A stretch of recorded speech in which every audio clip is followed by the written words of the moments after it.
ராஜசுந்தரத்துக்கு அப்புறம் நான் தான் டேப் டான்ஸ் ஆடியிருக்கேன். கார்த்திகா பெருமிதம்.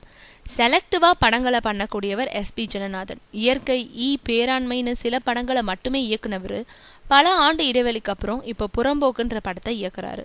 ஆர்யா, ஷாம், விஜய் சேதுபதினு 3 நடிகர்கள் நடிக்கும் இந்த படத்துல கோபட நாயகி கார்த்திகா முக்கியமான ஒரு கதாபாத்திரத்துல நடிக்கிறாங்க. இது பத்தி அவங்க சொல்லும் பொழுது, கோபடம் என்ன தமிழ்நாட்டு ரசிகர்களுக்கு நல்ல விதமான அடையாளம் காட்டுச்சு. முதல் படமே மெகா ஹிட்டானதோடு பாரதி ராஜாவோட அன்னக்கொடியில மிகுந்த நம்பிக்கை வச்சு நடிச்சேன். ஆனா படம் கால வாரிடுச்சு. அதுக்கப்புறம் டீல்ன்ற படத்துல நடிச்சிருந்திருக்கேன்.